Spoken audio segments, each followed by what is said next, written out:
अस्सलाम वालेकुम। हम और हमारा कराची में आपको खुशामदीद कहते हैं। बारिश के बाद और बारिश के दौरान कराची की आवाम को किस कदर मसाइल दरपेश होते हैं, ये जानने के लिए हम आपको मुख्तलिफ इलाकों में लिए चलते हैं। और सबसे पहले लियाकताबाद डाकखाने जाते वक्त के और वापसी की फुटेज दिखा रहे हैं कि किस कदर तकलीफ और परेशानी का सामना करना पड़ रहा है।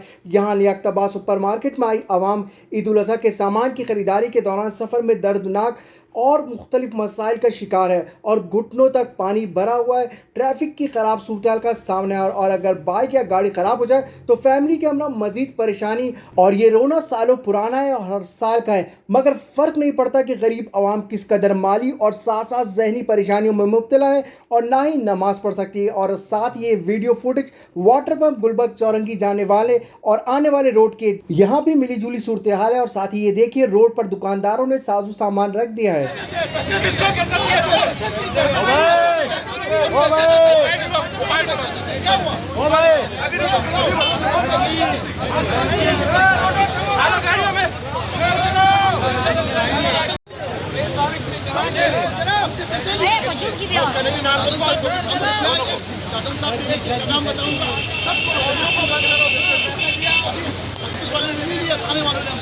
और जब यहाँ दुकानदारों का सामान जब्त किया जा रहा था तो दुकानदारों ने मजम्मत की और बताया कि हम किस किस डिपार्टमेंट को पैसा देकर सामान रोड पर रखते हैं। कुछ मनाजिर हम आपको पावर हाउस के एतराफ़ में फुटपाथ के साथ मौजूद नालों की ताज़ा तरीन सूरत हाल से आगाह करें। ये नाले इसी तरह ओपन है और सिर्फ एक जगह नहीं, नागन चौरंगी से सुरजानी और सुरजानी से नागन चौरंगी और इसके आगे भी यही मनाजिर अक्कासी करते हैं। सिंध गवर्नमेंट की बारिशों के दौरान ये नाले कितने बच्चे और बुजुर्गों की जान ले लेते हैं, मगर हुकूमत में बैठे लोग गाड़ियों से उतरते ही नहीं, जिसके बाइस गरीब की तकलीफ नहीं दिखती। और कराची को बदतरीन बनाने में सिंध हुकूमत का कलीदी किरदार है। कराची जो पूरे मुल्क की मईशत का पहिया चलाता है, वहाँ कराची वाले बेबस और बेयारो मददगार हैं। वफाकी हुकूमत की मदद से और उनकी मेहरबानी के बायस कराची में कुछ बड़े नाले कायम हुए, जिससे कुछ ना कुछ बेहतरी आई और पानी जल्दी मेन शाहराहों से गायब होना शुरू हो गया है। और ये बुजुर्ग जो कि नॉर्थ कराची के गंदे पानी में मजबूरी के हाथों चलते चले जा रहे हैं,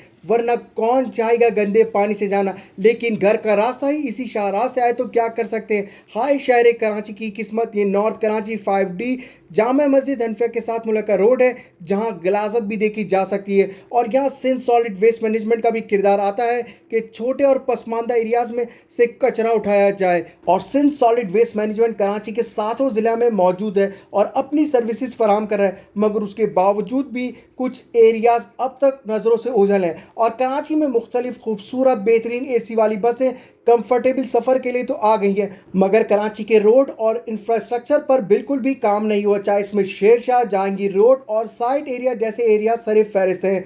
मुख्तलिफ मकामात पर भी तरक्याती कामों के ज़रिए खूबसूरत इंफ्रास्ट्रक्चर कायम हो सकता है। ये शाहरा जो शफीक मोड़ से आने वाली गाड़ियों को लक्की वन सुपर हाईवे और फेडरल बी एरिया को मिलाती है।